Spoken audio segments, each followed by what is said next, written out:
Ada bos yang menandai masa kecil kita. Mereka yang terlihat mustahil untuk dikalahkan, sampai kita tumbuh dan menyadari bahwa pada akhirnya mereka tidak begitu menakutkan. Tapi yang akan kita sebutkan hari ini benar-benar melanggar aturan itu. Bahkan pemain paling terampil di dunia pun kesulitan ekstrem melawan mereka. 20 bos yang membutuhkan waktu bertahun-tahun untuk dikalahkan. Bos yang begitu menantang hingga membuat pemain frustrasi. Tahun 2002, World of Warcraft diumumkan dan game online menjadi tren. Square Enix mencoba memanfaatkan momen ini, merilis Final Fantasy XIV, sebuah MMORPG. Selamat tinggal petualangan linear, sekarang saatnya bermain dengan ribuan orang yang terhubung melalui internet. Penggemar franchise tidak terlalu antusias, dan situasinya semakin buruk, karena game ini terkenal dengan sadisme pembuatnya, dan bos yang tampaknya mustahil untuk dikalahkan. Absolute Virtue, namanya saja sudah cukup untuk membuat bulu kuduk pemain merinding. Di YouTube, dia muncul di semua daftar bos paling sulit dalam sejarah game. Tapi yang banyak tidak diceritakan adalah kekacauan yang dia timbulkan. Dia kuat, 100.000 HP, serangan menghancurkan, dan terutama akses ke kemampuan paling kuat dalam game. Pada tahun 2005, sebuah guild memutuskan untuk menghadapinya. Mereka sudah siap, dengan peralatan terbaik, level maksimal, dan meskipun begitu, setelah puluhan jam pertempuran, bos itu masih berdiri. Para pemain tidak tidur, beberapa pingsan, yang lain muntah. Itu benar-benar pembantaian. Untuk memperburuk keadaan, setelah 30 jam, hal yang tak terpikirkan terjadi. Bos itu sepenuhnya memulihkan poin hidupnya, menggunakan kemampuan penyembuhan benediction 2 kali berturut-turut. Mantra yang begitu kuat, sehingga biasanya hanya bisa digunakan sekali setiap 2 jam. Tapi Absolute Virtue berada di atas aturan. Guild itu pun menyerah. Para pemain marah kepada pengembang, yang satu-satunya tanggapan tampaknya adalah, "Ini bukan bug, kalian hanya tidak tahu cara bermain yang benar." Butuh waktu 3 tahun untuk petunjuk penting terungkap. Absolute Virtue tidak menggunakan kemampuan berkat jika seorang pemain mengaktifkannya 3 detik sebelumnya. Dengan waktu pemulihan 2 jam, ini adalah sesuatu yang tidak manusiawi dan hampir mustahil. Itulah mengapa sebuah guild memutuskan untuk mencoba lagi membuat bot untuk memprediksi penyembuhan dan serangan balik. Mereka juga menguasai semua glitch kecil untuk melindungi diri dan, tentu saja, memiliki persediaan Red Bull untuk bertahan hingga pagi. Setelah berjam-jam pertempuran yang melelahkan, akhirnya Absolute Virtue dikalahkan. Namun, yang mengejutkan, tidak ada hadiah. Mereka mengharapkan item legendaris, tetapi tidak ada apa-apa. Para pengembang yang menonton pertarungan secara langsung menganggap penggunaan bot dan glitch sebagai kecurangan, menonaktifkan loot, dan memban para pemain. Tidak lama kemudian, kelompok lain mencoba, kali ini mengikuti aturan. Mereka mengalahkan bos dalam waktu rekor, tetapi sekali lagi tidak ada loot. Para pengembang membenarkan dengan mengatakan, dan saya kutip, "Bos tidak dirancang untuk dikalahkan dengan cara seperti itu." Pada saat yang sama, skandal yang melibatkan bos Pandemonium Warden menjadi berita utama. Bos kedua yang paling ditakuti dalam permainan dikenal karena mustahil untuk dikalahkan. Sebuah guild dipaksa bermain selama lebih dari 18 jam berturut-turut sebelum menyerah karena masalah kesehatan anggota mereka. Selama makan malam dengan seorang jurnalis, seorang pengembang Square Enix dikatakan dengan sinis, 18 jam itu lebih dari cukup, 10 jam saja sudah cukup. Kemunafikan sialan. Mengetahui bahwa permainan ini mengingatkan saat dimulai tentang pentingnya menjaga kesehatan, membatasi waktu bermain, dan mempertahankan kehidupan sosial, bos seperti itu memang adil. Untungnya, setelah skandal itu, kekuatan bos-bos tersebut berkurang secara signifikan. Saat itu ini bukanlah permainan pertama yang menyebabkan masalah seperti ini. Pada tahun 2003, terjadi skandal Kera Firm di EverQuest. Para pengembang menolak untuk membiarkan bos mereka dikalahkan. Ketika sebuah tim hampir menang, puff, dia tiba-tiba menghilang. Alasan resminya adalah kecurangan, tetapi sebenarnya alasannya adalah uang. Bos ini membutuhkan waktu lebih dari sebulan untuk dipanggil. Dibutuhkan setidaknya 200 pemain untuk memiliki kesempatan mengalahkannya, dan berbagai guild terlibat dalam perang iri dan persaingan yang tak ada habisnya.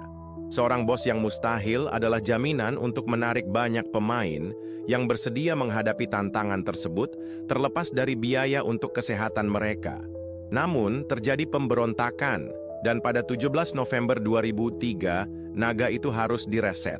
Setelah 3 jam pertempuran sengit, dengan semua guild bersatu dan memutuskan untuk berhenti bertengkar, dia akhirnya dikalahkan. Jika kedua MMORPG ini cukup dikritik karena hal ini, yang paling terkenal di antaranya, World of Warcraft, juga tidak lepas dari kontroversi dengan Situn dan Uroh dari Temple of Ankiraj. Dua bos yang membutuhkan waktu sangat lama untuk dikalahkan. Jika Uroh memakan waktu begitu lama, itu karena 2 alasan. Dia memiliki banyak titik kesehatan, 2 juta, kemurnian kemalasan, dan terutama, dia adalah bos opsional. Para pemain tidak terlalu memperhatikannya, fokus pada penjahat besar di dungeon, Situn, Dewa Leluhur. Dia mampu menembakkan sinar laser yang bisa membinasakan seluruh tim sekaligus, terlepas dari di mana mereka berada di medan perang. Fase keduanya masih bermasalah, dengan kerusakan berkurang 99%, kesalahan Blizzard yang secara matematis mustahil.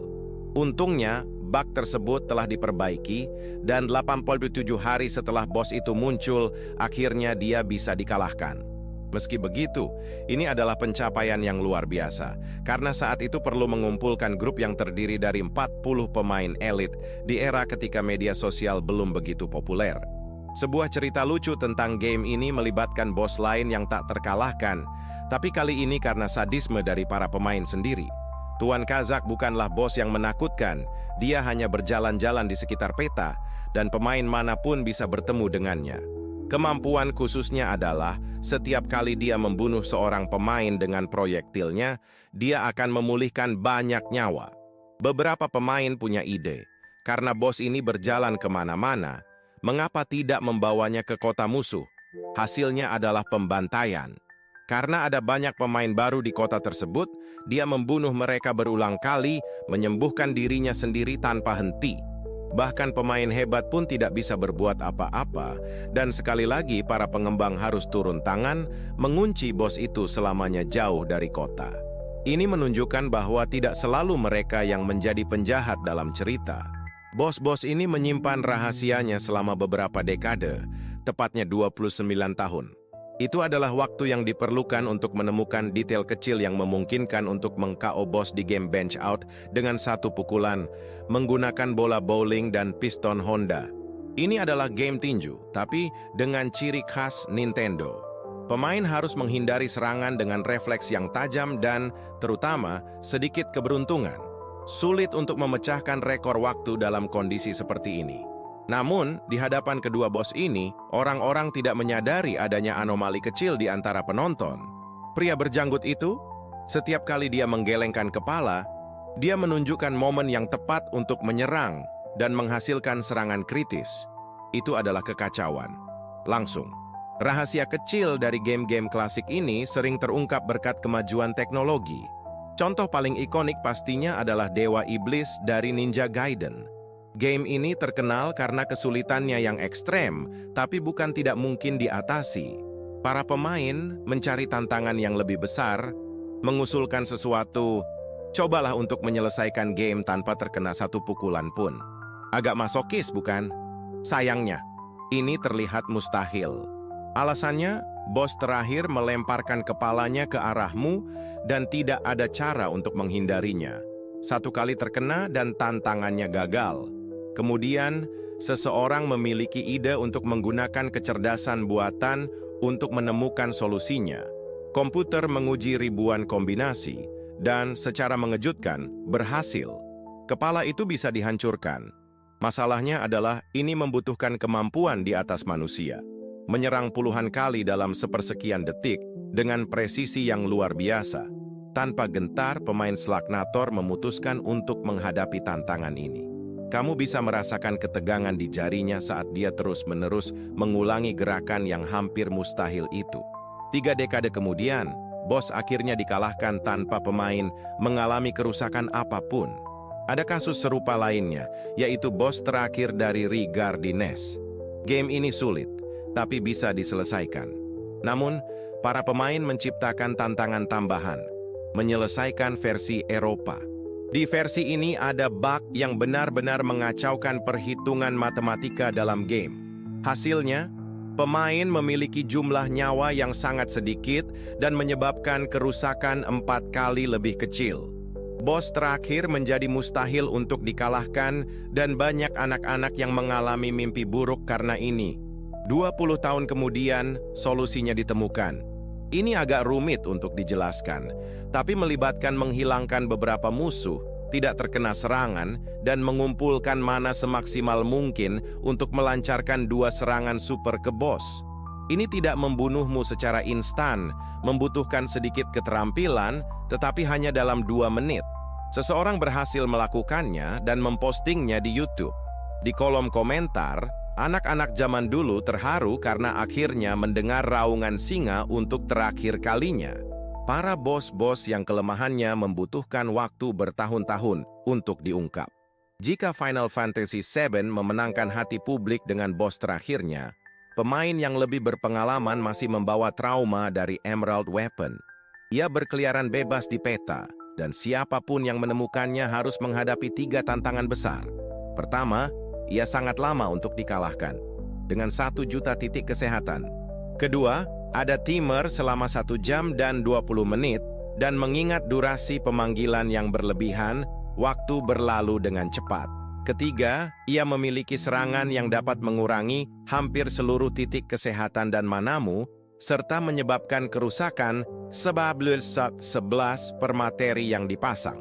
Ini memaksamu untuk menghadapinya tanpa peralatan. Beberapa waktu kemudian, secara tidak sengaja, seorang pemain menemukan mekanika rahasia dalam permainan. Jika HP salah satu karaktermu turun hingga tepat 7,777, mereka akan memicu serangan akhir. Dan ini sangat layak digunakan melawan Emerald Weapon. Karena, ingat, setiap materi yang dipasang menyebabkan kerusakan 11. Dengan demikian, bos tersebut dikalahkan dalam waktu singkat. Kasus serupa terjadi dengan Yasmat dari Final Fantasy XII. Untuk menghadapinya, kamu harus mengalahkan semua 32 bos dalam permainan yang sudah merupakan tugas yang memakan waktu. Dan ketika menemukannya, kamu dihadapkan pada monster yang memiliki 50 juta titik kesehatan. Itu 200 kali lebih banyak dari bos final, dan yang lebih buruk, ia bisa menyembuhkan dirinya sepenuhnya dengan 1 serangan. Meskipun begitu, bosnya tidak sesulit yang terlihat. Di dalam game, kamu bisa memprogram karaktermu untuk melakukan aksi otomatis. Kamu memulai hari dengan pergi ke kelas, dan di penghujung malam, bosnya sudah hampir kalah. Itulah yang dilakukan teman kita, Matarte, dari Science Trash. Tapi sayangnya, konsolnya rusak tak lama setelah itu. Sial sekali, bukan? Apalagi karena 12 tahun setelah rilis game tersebut, kita menemukan trik untuk mengalahkannya hanya dalam 3 menit. Hal yang sama terjadi pada Adam Ankelon di Final Fantasy XVI, di mana kamu harus menghadapi sebuah gunung secara harfiah. Dengan 5 juta HP, rasanya seperti kamu sedang memukul batu selama berjam-jam. Para pengembang bahkan dengan bangga mengumumkan bahwa dibutuhkan 72 jam untuk mengalahkannya. Pemain terbaik bisa melakukannya dalam 1 jam 30 menit dengan permainan yang intens. Pada akhirnya, kita menemukan bahwa tidak perlu usaha sebanyak itu. Ada cara untuk mengakhirinya dengan 1 serangan saja. Cukup gunakan cincin pewaris yang ditemukan selama petualangan yang memungkinkanmu untuk menghilangkan musuh apapun dengan 1 serangan. Kecuali untuk bos, seharusnya tidak berfungsi. Tapi lihatlah di Adam Ankelon, itu berhasil. Dan itulah mengapa butuh waktu lama sampai seorang pemain berpikir, "Hei, di sini aku punya mata ini." Agak konyol mengalahkan bos akhir game dengan cara seperti ini. Bos-bos ini membutuhkan waktu bertahun-tahun untuk ditemukan. Di video kami tentang Easter egg yang butuh waktu bertahun-tahun untuk ditemukan, kami membahas bos werewolf di GTA V. Orang-orang butuh waktu 1 tahun penuh untuk menyelesaikan investigasi ini yang melibatkan kejahatan dan kaktus halusinogen. Dan dari bos-bos tersembunyi seperti itu, ada beberapa. Salah satu kasus terbaru adalah di game The Division, di area kebun binatang yang sangat besar, tetapi dengan sedikit aktivitas. Sebuah tutorial mempertanyakan mengapa mereka melakukan itu, dan seorang pengembang menyukai tweet tersebut. Dia bahkan memutuskan untuk memberikan petunjuk sendiri. The only other tip I will give is, jika Anda berada di salah satu level kami dan kira-kira seperti sekarang kita tahu, ada bos yang tidak pernah ditemukan oleh siapapun. Orang-orang mengumpulkan petunjuk dan menemukan rahasianya. Anda harus menembak semua sarang lebah di kebun binatang. Lalu muncul The Agony, sebuah referensi ke The Pain dari Metal Gear Solid 3. Kami mendapat kejutan serupa dari pengembang di game World of Warcraft dengan bos Fingeneur Plumbo Mega. Sebenarnya, mereka bersenang-senang. 10 tahun setelah rilis game, mereka menyembunyikan sebuah saklar rahasia kecil di dungeon level rendah untuk pemula, dan ketika diaktifkan, muncul bos level 110 untuk menghancurkan tim noob Anda. Tentu saja, ini ditambahkan ke dalam game belakangan, jadi pemain yang lebih berpengalaman tidak langsung mengetahuinya. Dan yang terutama, butuh waktu untuk memahami cara menghindari bom yang membunuh secara instan. Ya, sebenarnya semua saklar besar di level itu harus ditekan bersamaan oleh anggota tim.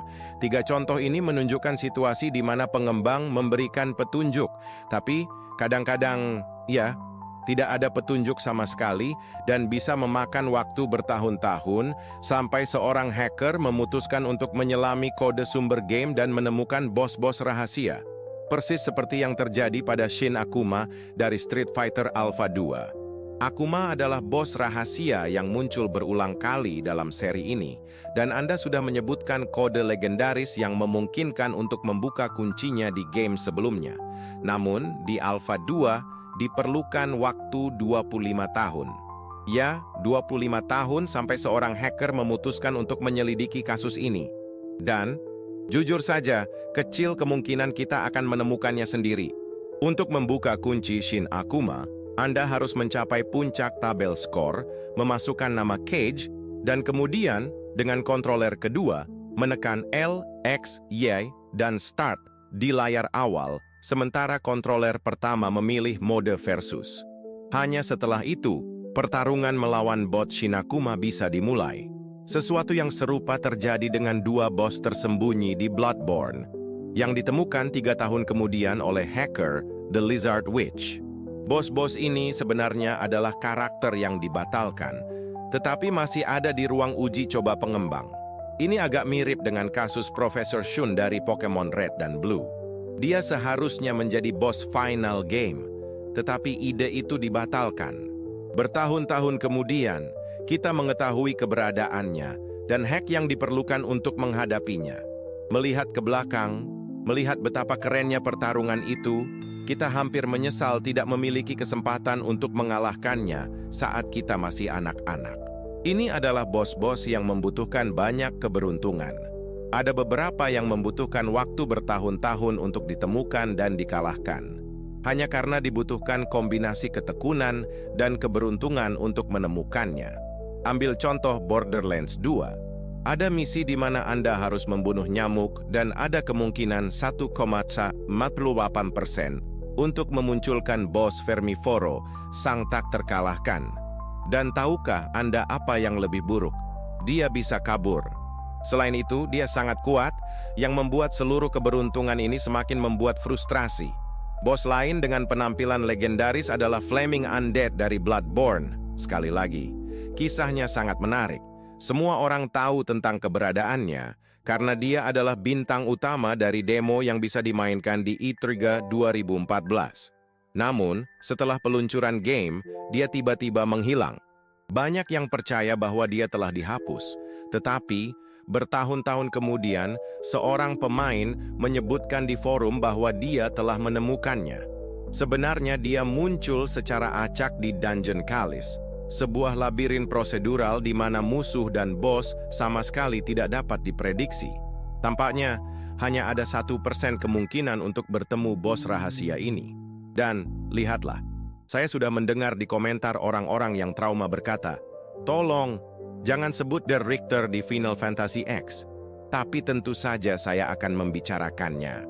Banyak dari kalian yang mencoba menghadapi bos tertinggi ini, tetapi sebagian besar menyerah karena dia membutuhkan begitu banyak keberuntungan, sehingga beberapa orang membutuhkan waktu bertahun-tahun hanya untuk menemukannya.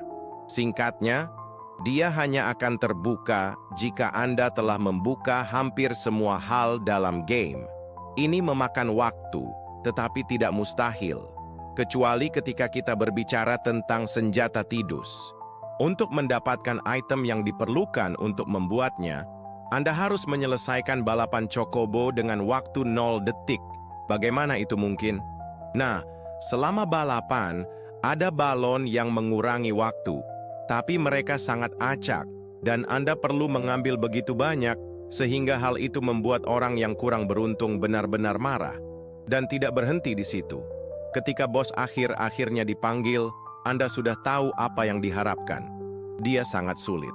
Dengan 12 juta poin kesehatan, yang 100 kali lebih banyak dari bos akhir, dia bisa membunuh Anda dengan satu pukulan. Dan, untuk mengalahkannya, Anda harus menghancurkan kedua lengannya, yang terus beregenerasi. Tampaknya mustahil, tetapi beberapa pemain menemukan trik untuk menghilangkannya dengan satu serangan. Dan, tentu saja, Anda akan membutuhkan banyak keberuntungan. Dalam game, Anda bisa memanggil Chimera Yojimbo. Dia hanya menyerang jika Anda membayar.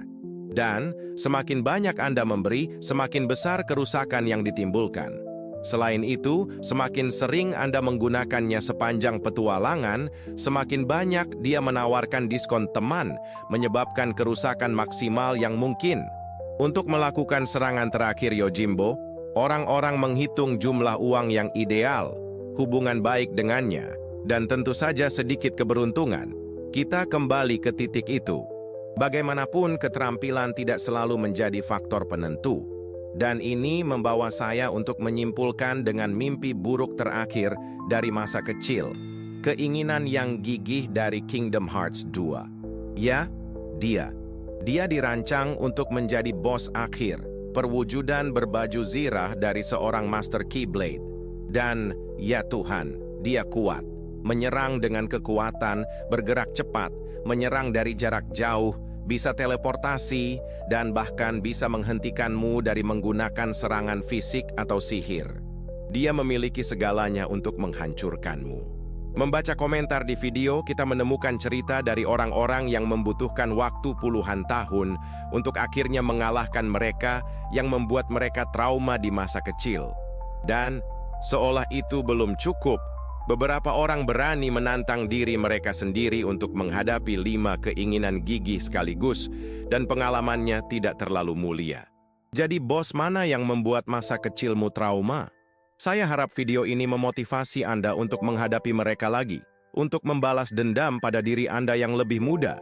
Jika Anda berhasil, kirimkan saya tangkapan layar di Twitter atau Instagram kami. Saya akan senang melihat bahwa Anda berhasil memberikan high five dengan diri Anda di masa lalu. Jika Anda menyukainya, pertimbangkan untuk membagikan video, menyukai, dan berkomentar. Terima kasih banyak kepada Matarte. Ayo teman-teman CIAO.